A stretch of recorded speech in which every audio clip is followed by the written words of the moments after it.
es parte de lo que es la travesía, de vivir en un país secuestrado donde reina el terror y gobierna el crimen y el terrorismo. Eso ha sido lo más difícil. Veo en tus ojos un rojo de dolor.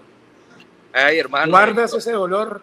hermano, el Frente Sandinista es asesino, es terrorista. Muchos amigos míos murieron asesinados. Y dejar atrás tu vida en el país que te vio nacer, en el que creciste, eso es muy triste. Solamente por el hecho de opinar, de tener una visión crítica de lo que nos está pasando como sociedad.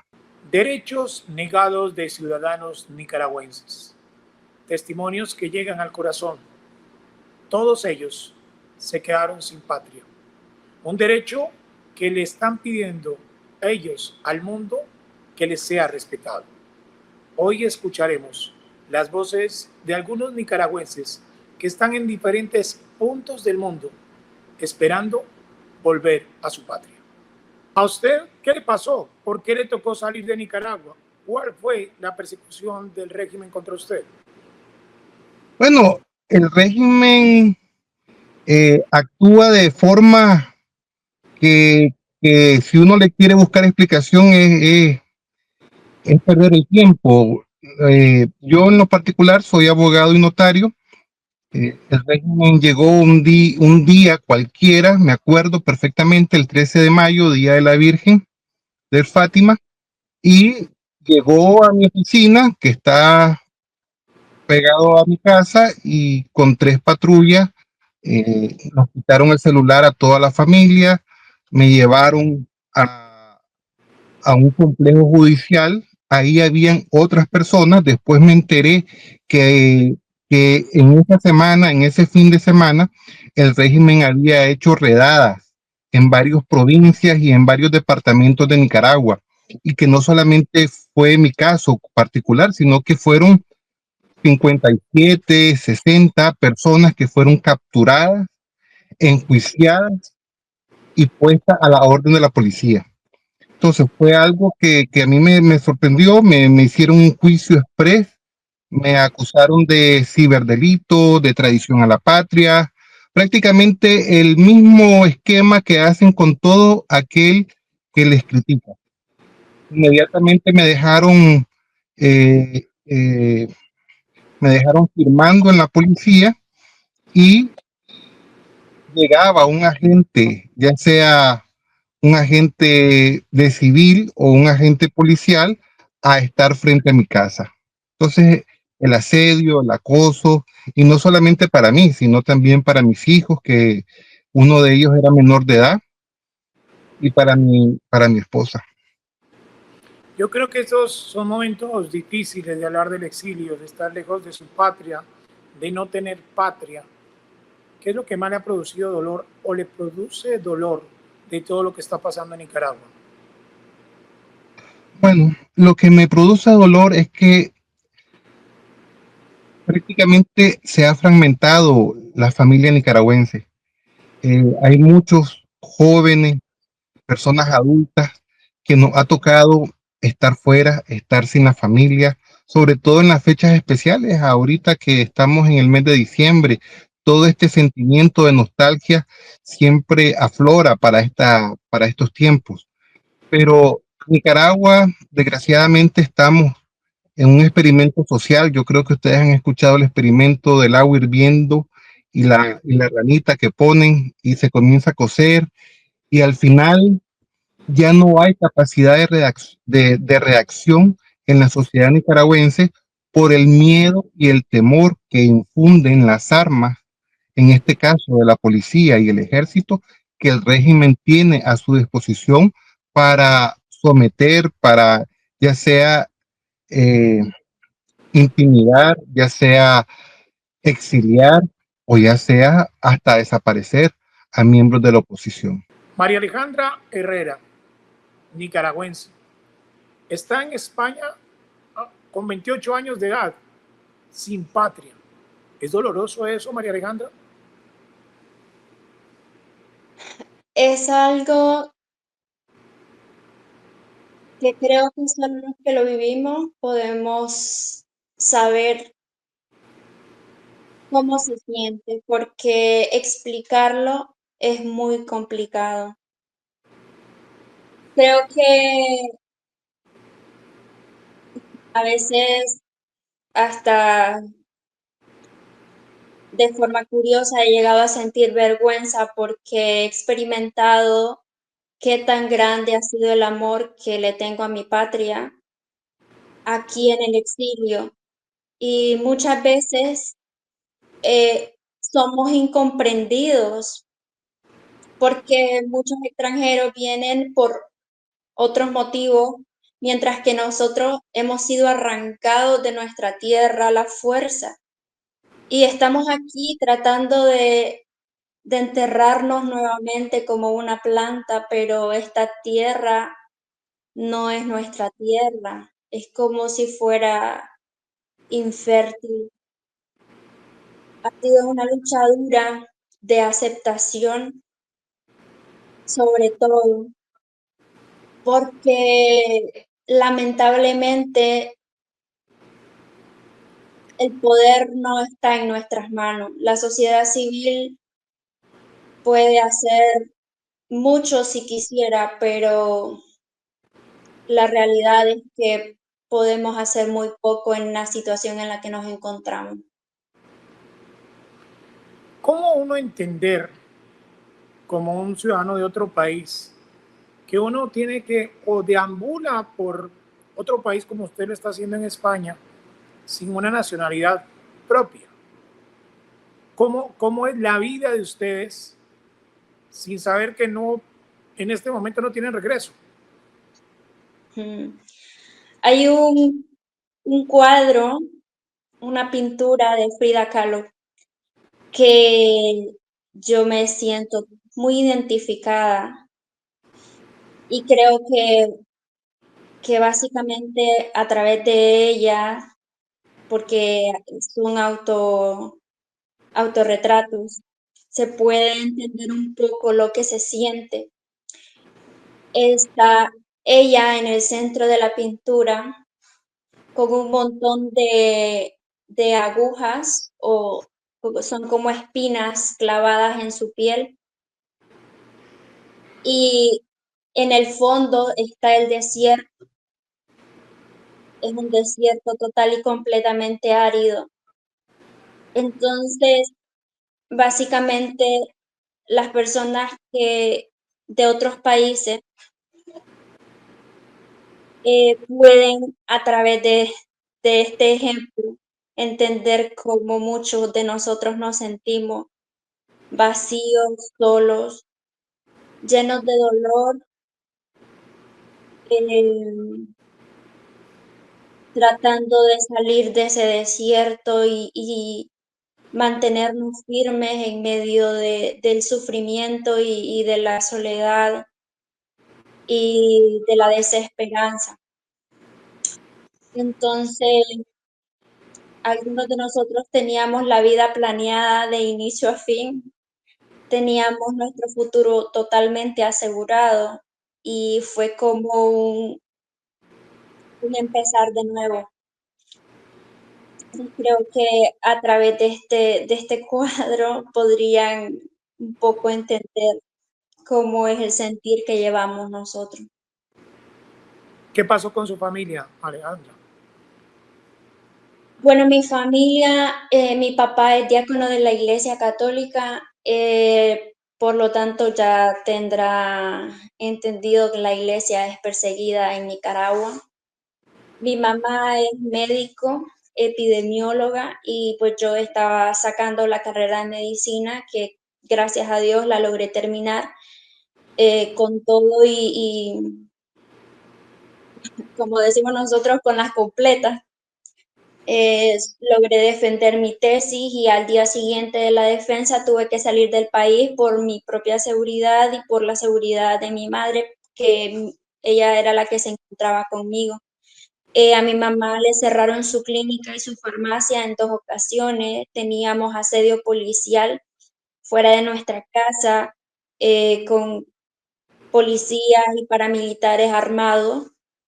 con armas de alto calibre, mis dos hermanos menores expuestos a todo eso, mi papá, que gracias a Dios no fue arrestado, porque tratamos de cuidarlo demasiado, pero él era perseguido, su vehículo estaba totalmente controlado a la hora que llegaba, a la hora que salía, éramos fotografiados, teníamos vecinos que pasaban información nuestra.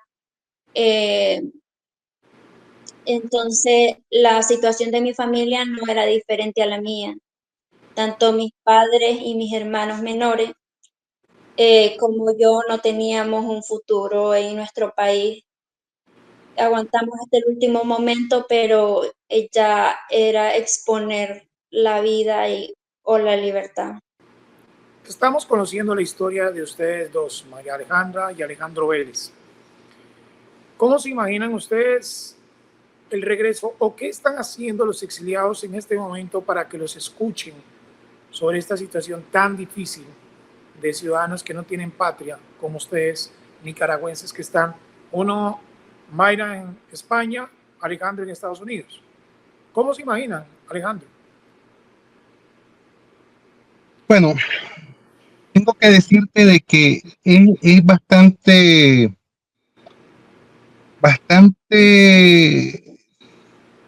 tibia, digamos, la reacción del nicaragüense, por lo menos aquí en Estados Unidos, que viene a Estados Unidos y que no se involucra en los distintos movimientos o organizaciones de corte política para generar algún tipo de presión al régimen, sobre todo utilizando las redes sociales para señalar, para denunciar.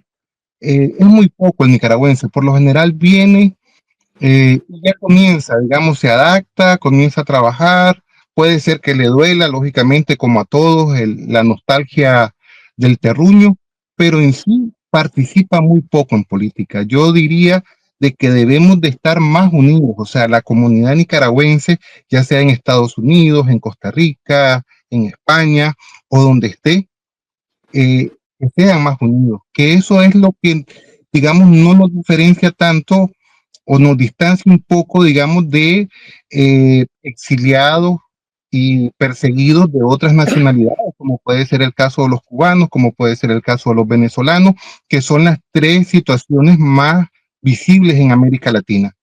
Considero de que al nicaragüense nos falta más unidad, ¿verdad? Más unidad, más compromiso en volver a estar, digamos, en la crítica, en lo que se tenga que hacer para propiciar la democracia en Nicaragua, el retorno a la democracia en Nicaragua. María Alejandra, le hago la misma pregunta, pero le adiciono algo más. Usted está en España, ya ha visto casos de Siria, ha visto el tema de Venezuela, de Cuba, que hay igualdad con lo mismo que está pasando en Nicaragua. Pienso que sí tiene similitudes, pero hay que ver a lo interno. Que los nicaragüenses, como decía don Alejandro, estamos involucrándonos muy poco. Y si se involucran es por un periodo de tiempo muy corto también, porque la oposición tiene sus debilidades. Y creo yo que lo que podríamos hacer nosotros es comenzar a trabajar de verdad en a lo interno, en nuestras fortalezas, obviamente también en las debilidades, porque así como lo que acaba de ocurrir en Siria y esperamos que Venezuela alcance la libertad, nosotros también podemos alcanzarla. Las dictaduras no son eternas. Hay imperios todavía más grandes que han caído y la historia está llena de ejemplos de eso. Lo que pasa es que tenemos que trabajar y como dice don Alejandro, no nos hemos involucrado lo suficiente. Y creo yo que en Nicaragua ha pasado algo muy curioso, que es algo, bueno, no tan extraordinario, es algo muy común que implementan las dictaduras, que es el adoctrinamiento.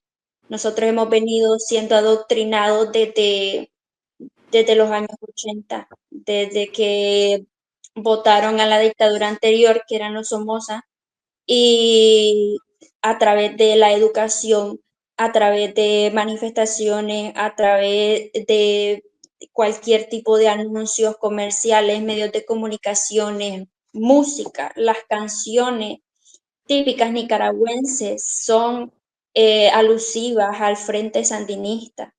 Entonces, nuestra cabeza está llena y de eso y hemos normalizado es- esto que estamos viviendo. Hemos normalizado totalmente la represión que viene del Frente Sandinista por todos estos años, digámoslo así, que nos han lavado el cerebro. Entonces, por eso no sentimos la necesidad, muchos al menos no sienten la necesidad de salir de esto porque lo hemos vivido durante mucho tiempo y lo hemos normalizado, pero creo yo que es momento de poner un alto y de tomar como ejemplo lo que acaba de ocurrir en Siria y reiteradamente pues lo que estamos esperando que ocurra en Venezuela. Se une a esta conversación internacional Esler Sobálvaro. ¿Usted dónde se encuentra, Esler? Yo vivo actualmente en la ciudad de Miami, Estados Unidos. ¿Cómo fue esa persecución del régimen contra usted y su familia? Bueno, mi carrera política comienza en el año 2007. Era un estudiante universitario, ¿verdad? Me buscaron para participar para las elecciones en ese año. Fui coordinador de centro de votación y de ahí comenzó pues mi participación política, tanto en movimientos, en partidos políticos. Después, bajo mi desencanto con los partidos políticos, formamos un movimiento que se llamó Resistencia Juvenil por la Dignidad Nacional Rejudín. Nos mantuvimos pues protestando en contra del régimen desde el año 2007, 2008, 2009, incansablemente, a tal punto de que en ese momento nos decíamos que eran nada más unas 4 personas y que no había dictadura en ese momento, pero ya el tiempo nos dio la razón. Ya durante el 2018, bueno, para el 2015 participamos en la parte de la protesta de la pensión reducida de vejez en Nicaragua, y que desencadenó en un movimiento que se llamó Ocupa INS, donde fue el primer operativo paramilitar que hubo. En ese momento yo caí preso un día antes. Nos amenazaron diciéndonos que nos iban a dejar libres, pero que no regresáramos, si no nos íbamos a tener a las consecuencias. Nos regresamos y bueno, tuvimos las consecuencias, pues el primer operativo paramilitar con 5 camiones de la alcaldía de Managua, repleto de paramilitares, que saquearon a todos los jóvenes en aquel entonces, robándole todas sus pertenencias, su ropa. Pudimos ver, pues yo quedé semidesnudo, descalzo, mucha gente desnuda, sin ropa, le robaron todo, sus vehículos, sus computadoras, porque eran estudiantes que estaban apoyando la protesta de los ancianos, pues, hacia la pensión reducida de vejez. Participamos en el tema de lo que es la deforestación que estaban haciendo en complicidad con el gobierno de Bozaguá, y eso fue lo que desencadenó pues la inconformidad del 2018. Entonces ya en el 2018 estuve participando, fui presidente de la Junior Chamber International, ya que desde Rejudín éramos muy perseguidos, teníamos el asedio, durante mucho tiempo he vivido ese tipo de situaciones y ya se nos era común lidiar con ese tipo de cosas, pero para lo del 2018, que ocurrió lo que es un detonante que despertó a lo que es a la juventud, a los jóvenes universitarios, a los estudiantes. Eso nos dio lo que es el momento que nosotros anduvimos buscando, ese detonante donde los jóvenes y la sociedad despertara ante todas aquellas denuncias que nosotros por mucho tiempo veníamos haciendo en contra de la dictadura, en contra del sistema, en contra aún de los mismos partidos políticos que se hacían llamar opositores, pero que estaban en contubernio y que venían siendo parte del problema en complicidad con empresas privadas y un sinnúmero de sectores que estaban coludidos y eran los que mantenían el status quo, pues. Lo que pasa es que tocaron al grande, que es a los universitarios, y al comenzar los primeros muertos, pues hubo una solidaridad entre la comunidad universitaria y ese fue el desencadenante de la rebelión de abril. En ese momento yo estaba en la Junior Chamber International, trabajaba muy por debajo porque ya era muy visible, pues ya muy definido pues el liderazgo en las protestas en las calles, y estaba haciendo un trabajo un poco más underground, un poco más por debajo de la grama, como se dice. Yo en todo caso utilizaba lo que eran representantes, operadores que yo mandaba a las universidades a coordinar acciones entre ellos, buscar la forma en cómo ayudarlos en temas estratégicos, en temas de organización. Y llegó un punto que uno de mis asesores le llegaron a golpear la puerta de su casa, gente de la Secretaría del Frente Sandinista, diciéndole pues de que no se metieran en lo que estaba pasando, pues. Entonces mucha gente comenzó a advertirme pues que si llegaron a las puertas de ellos, muy probablemente llegaran a mi puerta, y tuve que moverme con toda mi familia al exilio. Yo como fui exalumno del Departamento de Estado y parte del Youth Counselor Committee de la Embajada Mexicana, yo tuve acceso a visa, yo tenía visa para viajar para acá, yo busqué la salida más rápida. Y después, a través de mi trabajo, yo el siguiente día que vine acá a Estados Unidos, comencé a trabajar. Y de mi semana de trabajo, yo vine y comencé a sacar a toda mi familia a través de vuelos de Nicaragua a Panamá, de Panamá a Guatemala, y después durante todo México hice una alianza con organizaciones que yo contacté para apoyo humanitario durante toda la travesía, para buscar a sacarle los papeles. Yo me traje casi 6 personas de familiares míos que lograron entrar pues a Estados Unidos, y de los cuales pues es parte de lo que es la travesía de vivir en un país secuestrado donde reina el terror y gobierna el crimen y el terrorismo, pues. ¿Qué ha sido lo más difícil? Lo más difícil es comenzar una nueva vida de cero. Saber de que llegas a un país solo con lo que andas puesto.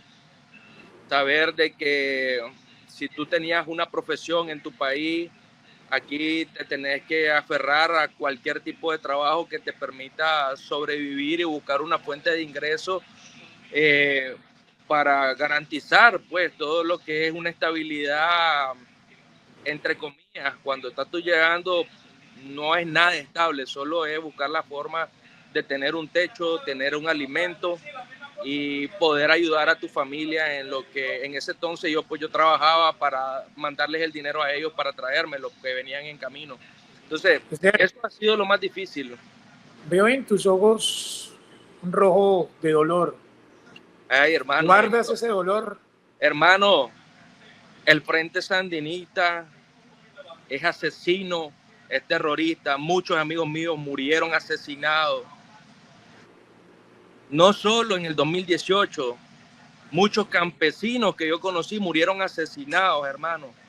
Y yo, sinceramente, yo no puedo tolerar ni puedo dejar que salgan impunes estos terroristas, estos criminales que están gobernando con terror, con dolor, con sangre, aún infringiendo el miedo, aún no estando en tu país, porque la gente que está en el exilio está secuestrada también, porque no pueden abrir su boca, porque los intimidan con la ley de ciberterrorismo. Ahora con las nuevas reformas a la constitución política, y ahora aprobaron la pena de muerte para crímenes graves, que le llaman ellos crimen organizado y terrorismo, y a cualquier opositor lo pueden tildar de terrorista y lo pueden asesinar en Nicaragua. A los que están fuera por ciberdelito, ya inmediatamente, si tratas de buscar cómo regresar a tu país, no te dejan entrar porque ya tu nombre está en una lista. Ya ellos, todos sus aparatos de inteligencia, quiénes son los líderes que están teniendo un repunte, los que han surgido antes, durante y después del 2018 y lo que está pasando en este momento. Pues, o sea, el tema, yo creo que la Guerra Fría para el Frente Sandinista nunca acabó y continúa, pues. Entonces, no podemos permitir que este tipo de organizaciones salgan impunes. Para continuar contigo, Mayra, acabamos de ver una narración de Esder muy conmovedora, que es casi similar a lo que les está pasando a ustedes, ¿no? Mayra. Sí, así es. Comprendo totalmente. Sí, sí te escucho, tranquilo. Comprendo totalmente el sentir y lo comparto. La rabia es algo que se lleva y que no se va. Pero justo creo que en este momento y justo hoy, por situaciones que me han pasado, creo que lo que siento más es de la desesperanza y la tristeza de ver cómo pasa el tiempo y las cosas van cada vez peor. La situación, o sea, por mucho que diga que los avances están, que la oposición está trabajando, que esto, que lo otro, lo que sea, los resultados dentro del país cada vez son peores y desalentadores. Sé que la esperanza no la debemos de perder y la fuerza para seguir luchando mucho menos. Por el contrario, debemos involucrarnos en el trabajo cada que podamos, el mayor tiempo libre posible que nos quede, involucrarnos dentro del trabajo que hay que hacer para liberar a Nicaragua. Cada granito de arena cuenta para esto, pero a veces es difícil, a veces es muy difícil porque así es, o sea, nosotros muchos teníamos la vida hecha, toda una vida de estudio, de sacrificio, de lucha, de entrega, borrada en un segundo y no podemos hacer nada más que tratar de comenzar de cero, como ya dijo mi compañero, tratar de comenzar de cero y seguir adelante. Alejandro, ¿cómo entender esa reforma constitucional? ¿Los afecta mucho?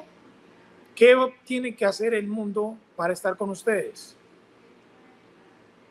Es interesante lo de las reformas constitucionales porque la constitución actual, desde que se elaboró en 1987, ha sufrido aproximadamente, si no me falla la memoria, entre 10 y 11 reformas, algunas muy amplias, otras parciales. El tema de la última reforma que acaba de hacer la dictadura es un tema que tiene que ver de cómo ir transformando, digamos, todo el buró político del Frente Sandinista e irlo convirtiendo en una dictadura con ribetes de dinastía. Prácticamente el modelo a seguir ni siquiera es el cubano, ni siquiera es el venezolano, sino que estamos hablando de sistemas tipo Norcorea. Entonces, la familia quiere que después que ellos abandonen naturalmente esta vida, sus hijos o sus familiares queden perpetuos en el poder. Y desgraciadamente en Nicaragua ya hemos tenido dictaduras familiares como la de los Somoza. Y muchos de nosotros que estamos metidos de este liberalismo como tal, como corriente ideológica que propone una refundación de la República, es importante de que estemos unidos. Y ese es el gran dilema de la sociedad. Como por un lado, los jóvenes universitarios, que fueron parte importante, pero no fueron todos, no fueron los únicos. Aquí los profesionales, los campesinos, la gente de las iglesias católicas y evangélicas, el pueblo en general. Ya, los universitarios fueron una parte importante, se tomaron algunas universidades, pero ya los partidos políticos, como Ciudadanos por la Libertad, al cual pertenecí, veníamos haciendo miércoles de protesta desde hace años, veníamos apoyando a los jubilados en Ocupa Inc., que bien lo dijo Esler. Entonces, todo esto es importante. Lo que pasa es que el nicaragüense, producto de del mismo lavado de cerebro, del mismo adoctrinamiento que ha dicho bien Mayra, ha desganado al nicaragüense a participar en política. ¿Por qué? Porque cree que los líderes opositores son corruptos y posiblemente tal vez lo sean, algunos, pero hay otros que no. Pero lo que pasa es que la división, que es producto de una estrategia malévola del Frente Sandinista, ha dividido y atomizado a la oposición y a la resistencia que puede haber desde el exterior, desde España, desde Costa Rica, Honduras, o donde estén los nicaragüenses. Hay nicaragüenses que andan por todo el mundo. ¿Y qué pasa? Estamos desunidos. Y mientras no tengamos una visión ideológica de qué es lo que queremos, va a ser muy difícil, digamos, aunar esfuerzos. Y esa visión, muchos comparten conmigo la opinión de que tiene que ser por medio del liberalismo. Y lo que pasa también, y aquí te doy una idea, es que muchos opositores que tuvieron 5 minutos de fama vienen precisamente de la disidencia del sandinismo. Entonces, como alguien que está sufriendo un exilio, perseguido, confiscada su casa, separada su familia, por decirte algo, este es mi segundo exilio. Yo cuando tenía 17 años me enfrenté a la dictadura sandinista en los 80. ¿Y qué se generó eso? Generó que toda mi familia emigrara y que yo estuviera 3 años en Costa Rica. O sea, la lucha es constante, o sea, no es de un día, no es tomarse una universidad, sino la lucha es la preparación ideológica y decir, aquí está esta propuesta ideológica, aquí está lo que queremos hacer. Y un ejemplo de eso, digamos, se está dando ahorita con el caso del presidente Milei en Argentina. Hay una propuesta ideológica, hay una propuesta económica, que es lo que no hemos podido articularnos como oposición y presentarla, digamos, al pueblo nicaragüense en el exilio, a la diáspora. Otra cosa que te quería decir, la diáspora es muy distinto al exiliado, porque hay nicaragüenses que ya tienen 30 años desde el primer exilio, en los 70, 79, 80, ya hay nicaragüenses en Estados Unidos, en Europa, en Costa Rica, y esa es una diáspora que es distinto a lo que somos los exiliados de esta nueva ola de represión sandinista. Entonces, es muy difícil llegar donde un nicaragüense que ha estado los últimos 20 o 30 años en Estados Unidos y decirle, ven, necesitamos que nos ayudes, necesitamos que te involucres en cómo podemos hacer, digamos, para expresar nuestras ideas a nivel global, de tratar de unirnos, de tratar de presentar propuestas claras, concisas y realistas al caso de Nicaragua. Entonces, Nicaragua digamos, segmentos que tenemos que unirnos, los universitarios, los profesionales, los empresarios, la gente cristiana, digamos, los sacerdotes han sido perseguidos horrorosamente por el régimen, y los campesinos, los desempleados, todo. O sea, es algo increíble y lo vamos a ver, y en muchos lados, digamos, ahorita donde se están instaurando sistemas parecidos, digamos, Colombia, el día de mañana, si continúa el presidente actual, muy posiblemente van a estar igual que los nicaragüenses, igual que los cubanos, igual que los venezolanos, porque esto prácticamente es una copia al carbón de todo lo que se comenzó en 1959 con la Revolución Cubana, que en su momento fue buena y ahora ya hemos visto los resultados 65 años después. Reina Hernández, ¿cuál es el análisis político en este momento de Nicaragua? tanto de quienes están en el poder como el de la oposición. ¿Qué está pasando? ¿Cómo se está manejando eso? Bueno, muy buenas tardes a todos. Mi nombre es Reina Esmeralda Hernández, ex alcaldesa del municipio de Ubilí, Jinotega, Nicaragua. Bueno, en nuestro país, ¿verdad? Hay un solo gobierno. No tenemos oportunidad de que la oposición tenga derecho, porque no tenemos derecho a nada, ni a votar, ni a expresarnos. Entonces, podemos decir que hay una dictadura donde nosotros como opositores no podemos expresar lo que sentimos, ni podemos estar allá en nuestro país. Veo que usted está con su familia afuera de Nicaragua. ¿Ya se fue toda su familia con usted? No, tengo dos hijos en Nicaragua. Tengo dos hijos en Nicaragua y eso es lo que decía, no recuerdo una de las que antecedió, que nosotros aquí en el exilio también estamos con represión, no podemos hablar lo que queremos, no podemos decir lo que sentimos porque tenemos a nuestros hijos, familiares y es peor lo que les puede suceder a ellos. Por eso a veces uno no quiere dar ni entrevistas, porque las familias de allá nos dicen que no hablemos, que no digamos nada, porque ellos no pueden hablar allá o sea, hasta las redes pues nos tienen controladas.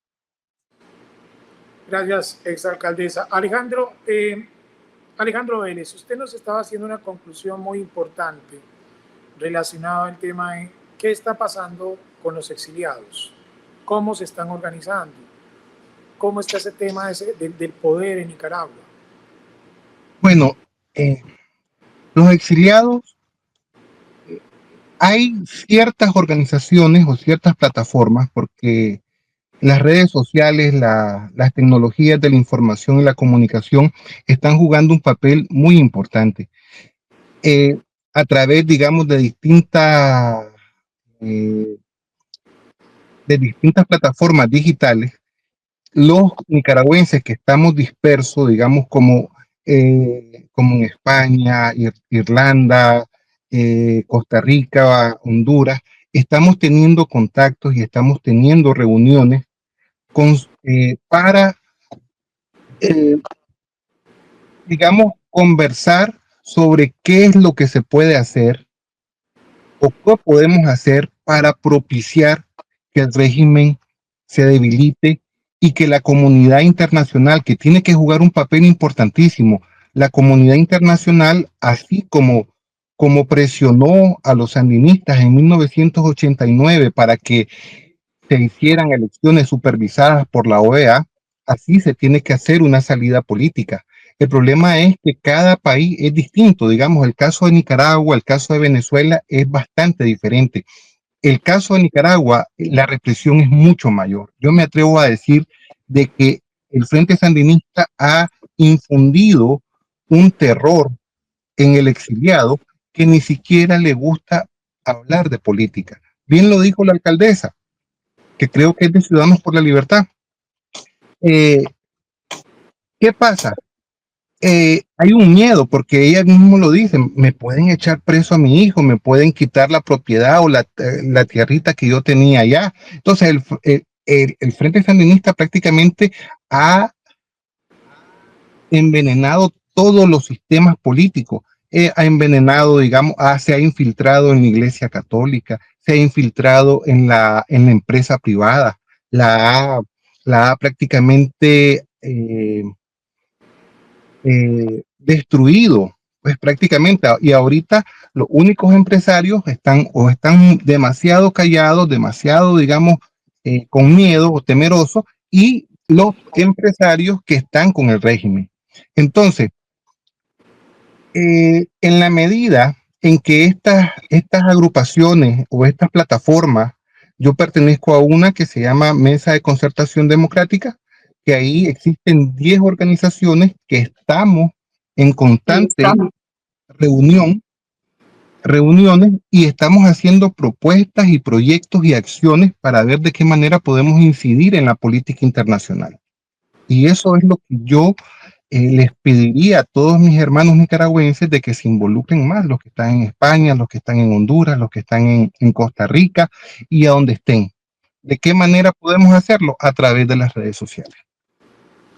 Nos estabas hablando sobre el tema de cómo se está manejando los poderes de Nicaragua y desde afuera qué se está haciendo y quiénes siguen manipulando el poder en Nicaragua. Mira, en Nicaragua es un poder totalitario lo que hay. Pues para decir que existen pesos y contrapesos, eso es inexistente. Yo me atrevo a decir que no existe constitución política en Nicaragua. Ahí está gobernado nada más a través de el ejército, la policía, el fáctico. Aún el Frente Sandinista no cree ya ni en sus militantes, por eso está reafirmando su poder a través del ejército, pues, y las armas.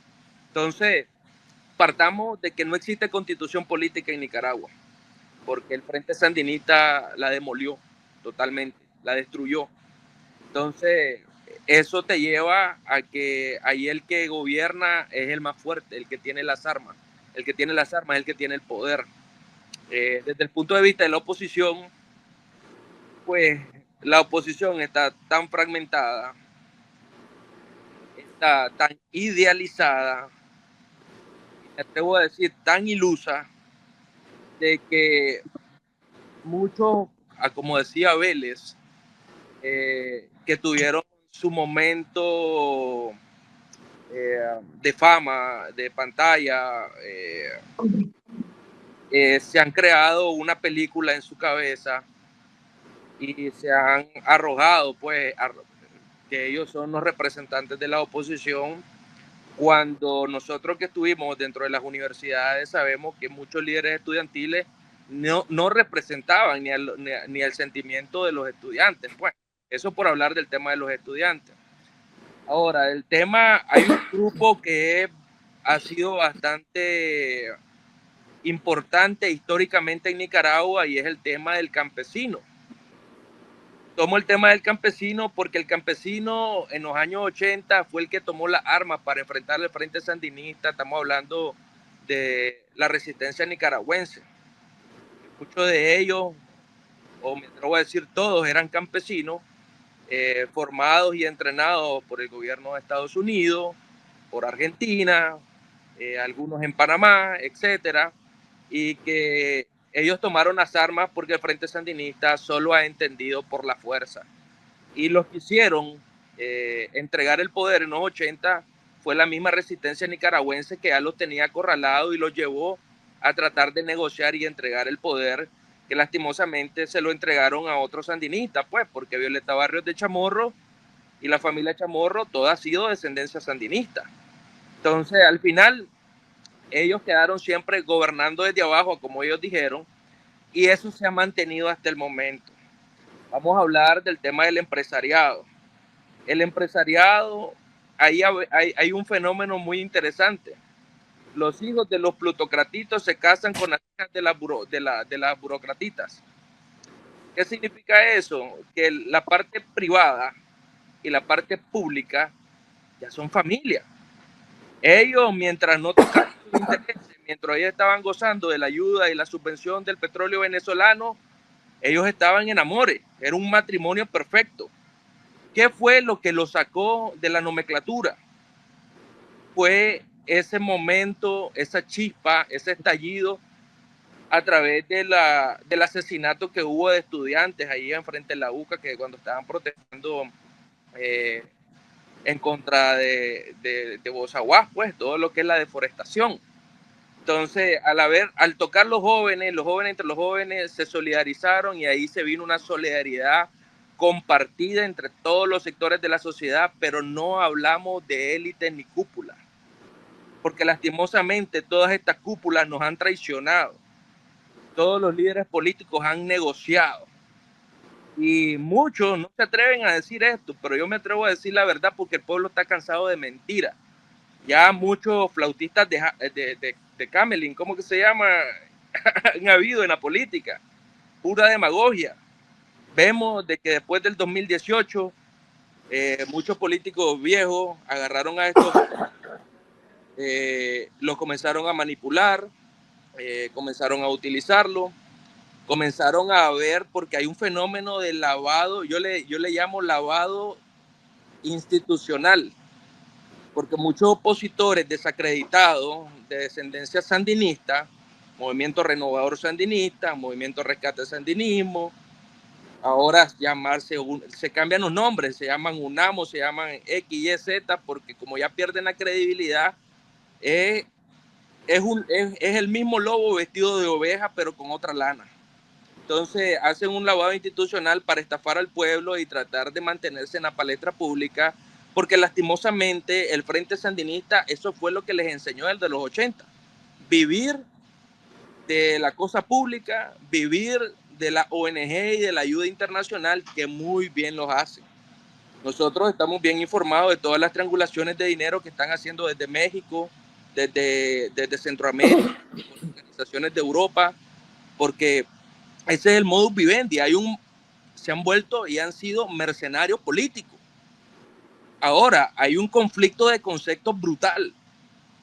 Vemos que la lucha, yo comparto que la lucha se tiene que hacer política, pero vemos organizaciones de sociedad civil que quieren hacer política desde sociedad civil y que estos líderes de sociedad civil tienen aspiraciones a cargos públicos, pero no quieren quemarse en decir que ellos tienen esas aspiraciones y nada más están tratando de copar ese espacio para dar ese salto sin mojarse y que se llene el agua al cuello, pues.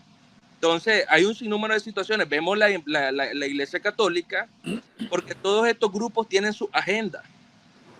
Ahora, no debemos de subestimar, pero la Iglesia Católica es un poder evidente. Y el Frente Sandinista se ha dedicado a desmantelarla, es porque ellos saben, porque ellos asumieron el poder en la lucha contra Somoza, ayudados por los padres jesuitas. Entonces ellos saben muy bien cómo es que ellos llegaron a derrocar una dictadura. Ellos saben que tienen que desmantelar ese vehículo que ellos usaron en su momento. Por eso es que no le están dando vida al empresariado. Muchos empresarios financiaron al Frente Sandinista. Por eso es que también los desmantelaron, que la parte del poder de lo privado, donde está el gran capital, ahí hay mucho que hacer. Ellos también tienen su agenda. Ellos también tienen a su caballito de batalla, tienen a sus candidatos. Ellos van a apadrinar a cada uno de los candidatos para hacer valer su agenda. Y todas estas agendas, lastimosamente, ellos no están dispuestos a ceder. Entonces, mi propuesta, pues, porque estoy hablando de problemas, pero mi propuesta es de que comencemos a armonizar la agenda. Comencemos a ver qué podemos ceder y qué no podemos ceder, en qué podemos ponernos de acuerdo, porque son nicaragüenses igual, pues no podemos excluirlos de todo esto, más cuando mi objetivo personal y como organización somos más miembros de la Mesa de Concertación Democrática, es fomentar una refundación de Nicaragua desde el punto de vista constitucional, porque la constitución política que hemos tenido está desfasada. Necesitamos una constitución política, un futuro. Entonces, tenemos que hacer un proceso de consulta, un plebiscito, donde le consultemos. Estamos perdiendo algo de las señales, pero bueno, se nos está cortando el tiempo. Y antes de finalizar este espacio, que va a ser el primero de muchos que vamos a sostener, ojalá cada mes, para conocer qué está pasando con todos los exiliados y toda la problemática de Nicaragua, quisiera darles un espacio de un minuto a Reina, a Mayra, a Alejandro, sobre algo que dijo Esler. Mi propuesta es, lo que aspiro es. Te escucho, Mayra. Bueno, como ya escucharon a Esler, él ha explicado muy bien la situación que estamos viviendo como oposición.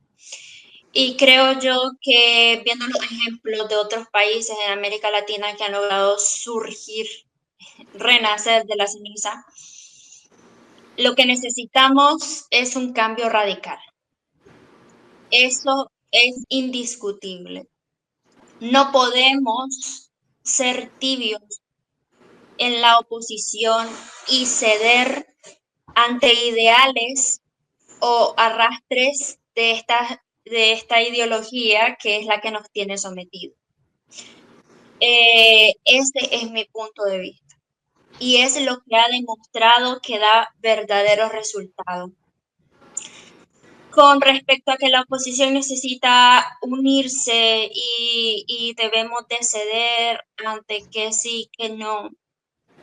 Creo yo que desde el 2018 estamos intentando la unidad. Ha sido algo que nos ha llevado al desgaste a muchos, desgaste físico y emocional, porque entre los mismos nicaragüenses estamos enojados, estamos desconfiados, estamos metiéndonos el pie. Lamentablemente, el Frente Sandinista hizo muy bien su trabajo, hizo un excelente trabajo, porque no confiamos ni en nuestra propia sombra. Entonces creo yo que mi propuesta es esa. Necesitamos comenzar a trabajar ya. La comunidad internacional sí puede hacer muchísimo por nosotros, si quisieran, pero creo yo que quienes vamos a dar el verdadero, digamos, el avance para el cambio somos nosotros mismos. Por algo está la frase del solo el pueblo salva al pueblo. Entonces creo que quienes debemos de trabajar somos nosotros como oposición y a lo interno en Nicaragua, porque dentro de Nicaragua hay gente dispuesta a luchar y a dar la vida incluso por la patria. Lamentablemente, pues yo me siento muy avergonzada de haberme ido y de estar en el exilio y de no haber dado más de lo que di. Gracias por Pero dentro de Nicaragua sí, hay mucha gente que está dispuesta y creo que debemos de ver hacia adentro y no hacia afuera. Gracias, Mayra, por tus palabras. Le escucho, Reina Hernández, su propuesta y su análisis final. Bueno, creo que todos saben, ¿verdad?, que los alcaldes llegamos por un partido político. En este caso, mi ideología es liberal y voy a ser liberal hasta el último día que me muera. Pero ya mis hermanos antecedieron y lo que dijo, pues, hay que poner las agendas todas, hay que juntarnos, porque si nosotros no nos juntamos y andamos unos por un lado y otros por otro lado, no vamos a llegar a nada. En nuestro país ya tenemos 7 años de estar en esto y que yo no soy del 2018.